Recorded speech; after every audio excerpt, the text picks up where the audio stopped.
পাল্টাপাল্টি হামলায় উত্তপ্ত মধ্যপ্রাচ্য।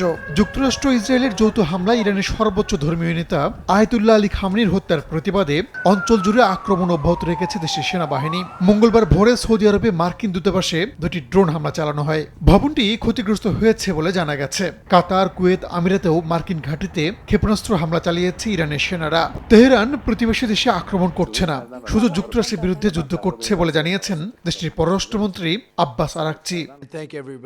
রিয়াদের দূতাবাসে হামলার কঠোর জবাবের হুঁশিয়ারি দিয়েছেন মার্কিন প্রেসিডেন্ট ডোনাল্ড ট্রাম্প। চলমান সংঘাত আরও ৪-৫ সপ্তাহ পর্যন্ত চলতে পারে বলে জানিয়েছেন তিনি। এমনকি ভবিষ্যতে ইরানে স্থল অভিযানের জন্য সেনা পাঠানো হতে পারে বলেও জানান ট্রাম্প।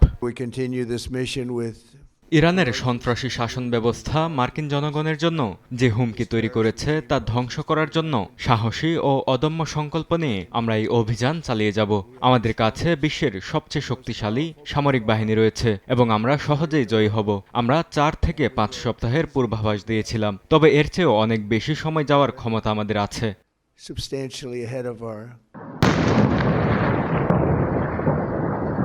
ইরানেও অব্যাহত রয়েছে হামলা। একের পর এক স্থাপনায় গোলাবর্ষণ করেছে ইসরায়েল ও যুক্তরাষ্ট্র। তেহরানে দফায় দফায় ব্যাপক বিস্ফোরণের খবর পাওয়া গেছে। হামলায় বিভিন্ন বেসামরিক স্থাপনা ক্ষয়ক্ষতি হয়েছে, বাড়ছে হতাহতের সংখ্যাও। দেশটির স্কুল ও হাসপাতালে হামলা চালানোর তীব্র নিন্দা জানিয়েছেন প্রেসিডেন্ট মাসুদ পেজেশকিয়ান। পশ্চিমাদের আগ্রাসনের মুখে ইরান আত্মসমর্পণ কিংবা নীরব থাকবে না বলেও হুঁশিয়ারি দেন তিনি।